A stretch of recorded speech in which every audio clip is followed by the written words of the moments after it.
क्या आप बता सकते हो किसी भी संख्या को 7 से भाग देना, 13 से भाग देना, 19 से भाग देना, 17 से भाग देना, 23 से भाग देना इतना कठिन क्यों होता है उनको चेक करना? जैसे मैंने आपके सामने कोई संख्या लिखी कि 68,813, बताओ क्या इसके अंदर 7 का भाग जाएगा?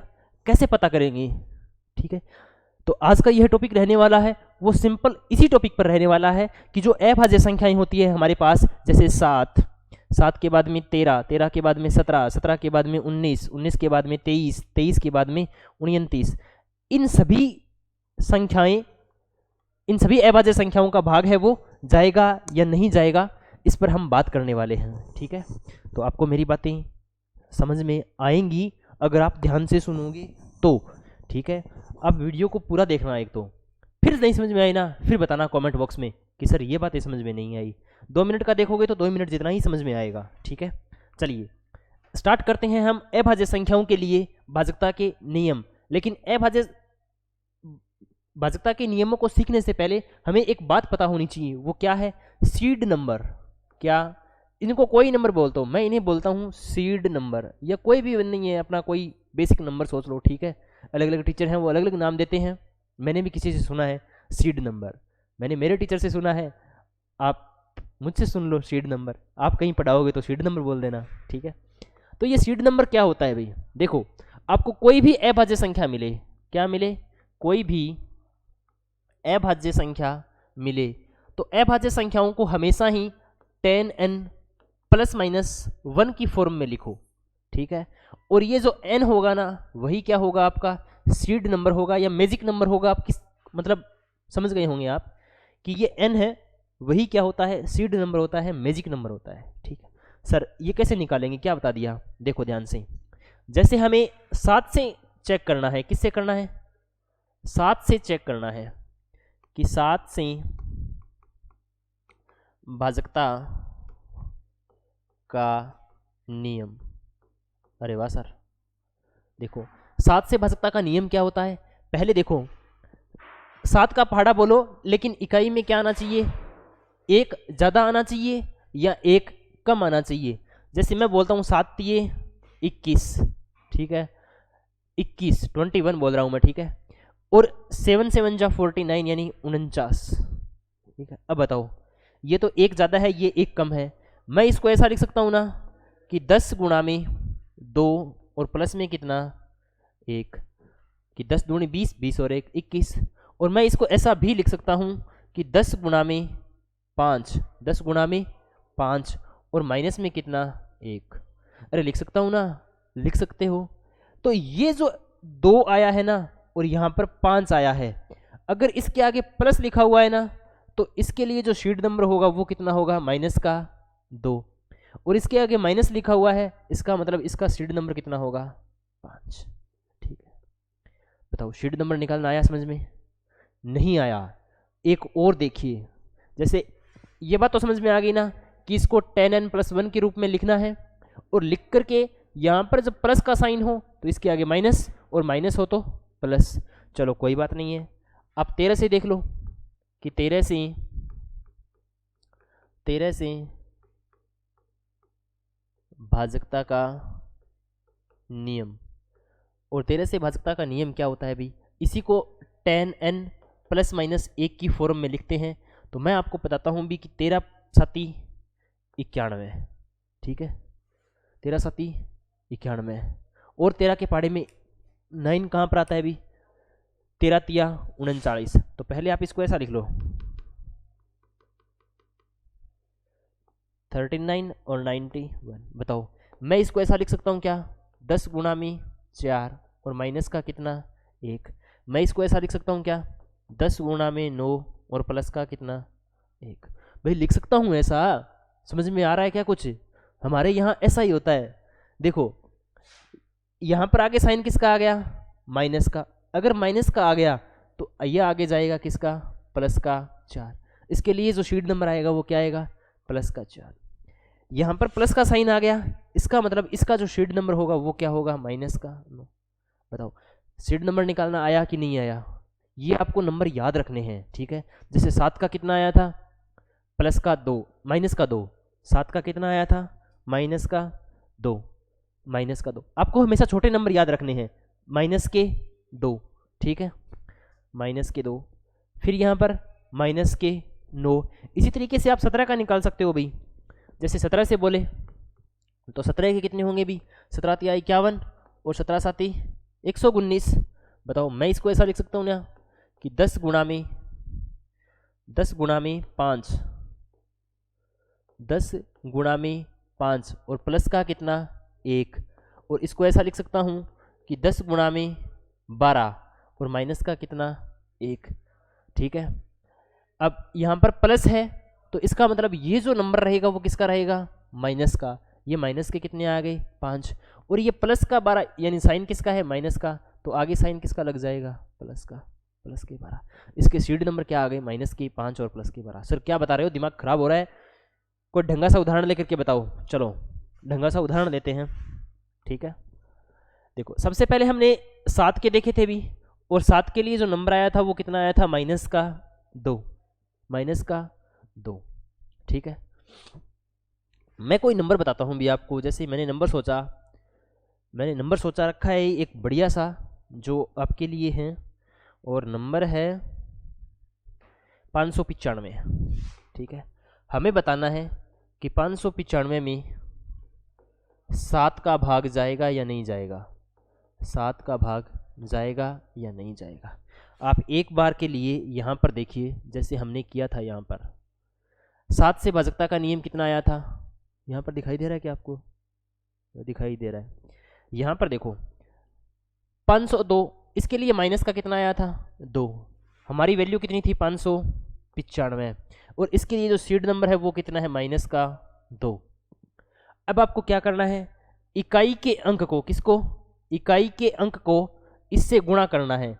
5 दूनी 10, 10 किसके आए, माइनस के। अब ये जो माइनस के 10 आए हैं वो आप बची हुई संख्या में से घटाओगे, यानी बची हुई संख्या कितनी है 59, और 59 में से कितने घटाओगे, 5 दूनी कितने 10, 10 घटाओगे कितने आएंगे 49। 49 में आप सभी को पता है 7 का भाग जाता है, तो इस पूरी संख्या में किसका भाग जाएगा, 7 का भाग है वो जाएगा। तो बताओ आ गया समझ में। चलो एक और नंबर देता हूं मैं आपके लिए, ये तो चलो छोटा सा था, एक और नंबर देखते हैं, ठीक है। एक और नंबर देखते हैं, जैसे ये तो वाला हो ही गया ना, ये हो गया, तो इसको ऊपर सरकाओ। और आगे वाला आपको एक नंबर बताता हूं मैं, 29,155, 29,155। इसमें 7 का भाग जाएगा या नहीं जाएगा, तो इसके लिए शीड नंबर पता है। इसके लिए शीड नंबर कितना होता है, माइनस का 2। आपको क्या करना है, इकाई के अंक को -2 से गुणा करना है, कितना आएगा माइनस का 10, और माइनस के 10 को किससे घटाना है, बची हुई संख्या से आपको घटाना है। बची हुई संख्या कितनी है वो देखो, बची हुई संख्या कितनी है वो है 2915। 2915 में से कितने घटाएंगे 10, कितने आएंगे 5092, 2905। फिर वही 5 को किससे मल्टीप्लाई कराएंगे, -2 से। 5 को फिर -2 से कराएंगे माइनस के 10, और माइनस के 10 किससे घटेंगे भाई, बची हुई संख्या से घटेंगे। ये माइनस से घटेंगे, कितना आएगा 280। अब 280 के अंदर पता है आपको 7 चौके 28, 7 का भाग जा रहा है, इसका मतलब इस संख्या के अंदर पूरा पूरा भाग जाएगा। आई बातें समझ में, शीड नंबर का कॉन्सेप्ट मालूम हो गया। अगर आपको शीड नंबर का कॉन्सेप्ट समझ में आ गया ना, फिर तुम प्रश्नों को उड़ा दोगे, ठीक है ना। देखो जैसे मैं एक और एग्जाम्पल आपके सामने है वो रखने वाला हूँ, कोई बड़ा सा रखता हूँ, ठीक है। जैसे मैं कोई रैंडमली नंबर लेता हूँ आपके सामने, ठीक है, 8613, 8613। अब इसमें जो अंक आएगा वो कितना आएगा, माइनस का 2। इकाई के अंक को -2 से गुणा कराएंगे, -2 से गुणा कराएंगे माइनस के 6। अब 861 में से कितने घटाएंगे 6, और 6 घटाएंगे,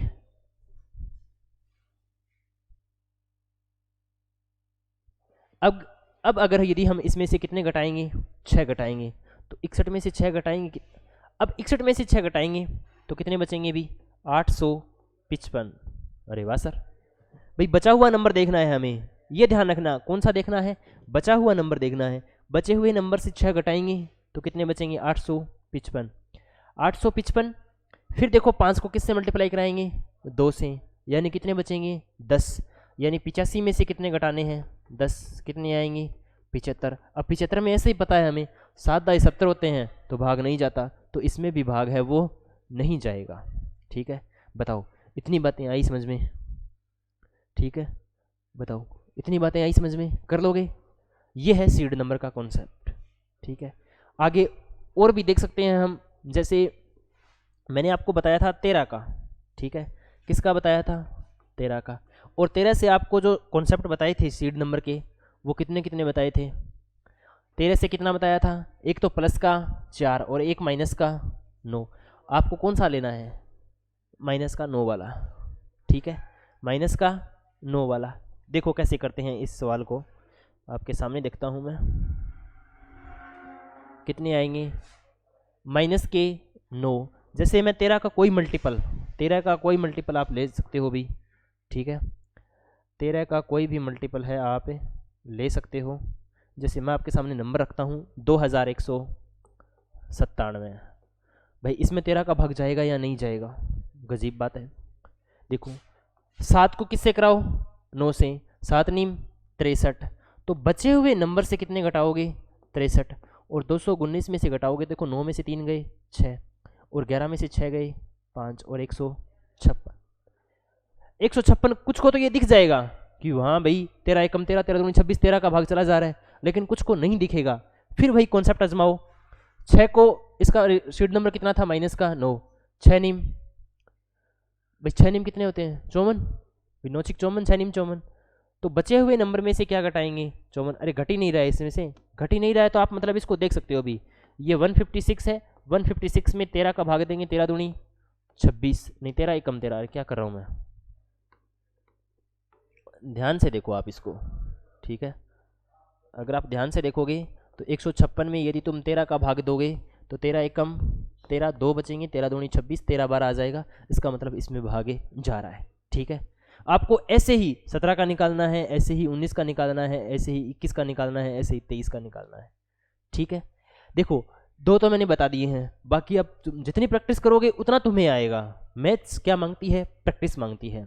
ठीक है, मेरी क्लास का टाइम हो गया है, वरना मैं आपको और भी कॉन्सेप्ट है वो बता देता, बाकी 13 के 31 के 29 के सभी के बता देता, लेकिन फिर तुम सोच के देखो, मैंने आपको 13 का बता दिया, 7 का बता दिया, 17 का खुद कर लेना, 19 का कर लेना, 21 का कर लेना, 23 का कर लेना, 29 का कर लेना, मैं आपको बता दूंगा इतने के। ठीक है, फिर बाद में पूछोगे सर 31 का बता दो, 37 का बता दो, 41 का बता दो, 47 का बता दो। ठीक है, तो हमें कॉन्सेप्ट मालूम होना चाहिए भी, सर सीड नंबर का कॉन्सेप्ट क्या होता है, सीड नंबर का कॉन्सेप्ट ये होता है अभी। ठीक है, हमें सीड नंबर का कॉन्सेप्ट है वो आना चाहिए, 10n ± 1। ठीक है, ये सीड नंबर का कॉन्सेप्ट है, ये आपको आना चाहिए। ठीक है, आप इसको कुछ भी बोल सकते हो, मैजिक नंबर बोल सकते हो, सीड नंबर, कुछ भी, एनीबॉडी। ठीक है, बताओ आज की क्लास आपको समझ में आई? अगर आपको आज की क्लास समझ में आ गई है, बढ़िया तरीके से आ गई है, तो आप 28,561 28,561 इसमें बताएंगे कि 13 का भाग, किसका भाग, 13 का भाग जाएगा या 7 का भाग जाएगा, या दोनों का ही नहीं जाएगा, या दोनों का जाएगा। ठीक है, इसमें 7 का भी बताना है और 13 का भी बताना है। ठीक है, ये दोनों के दोनों क्वेश्चनों के जवाब है वो आप किस में बताओगे, कमेंट बॉक्स में बताओगे। आपको नेक्स्ट किस टॉपिक पर वीडियो चाहिए भी, सर हमें तो एवरेज पे बता दो, तो कमेंट में लिख देना सर एवरेज पे बता दो, थोड़ी सी प्रॉब्लम है, चुटकियों में सॉल्व हो जाएंगी। ठीक है, बाकी मिलते हैं नेक्स्ट वीडियो में। आज की वीडियो, आज का लेक्चर आपको कैसा लगा कमेंट बॉक्स में बताना नहीं भूले। आज की क्लास के लिए थैंक यू, जय हिंद, जय भारत।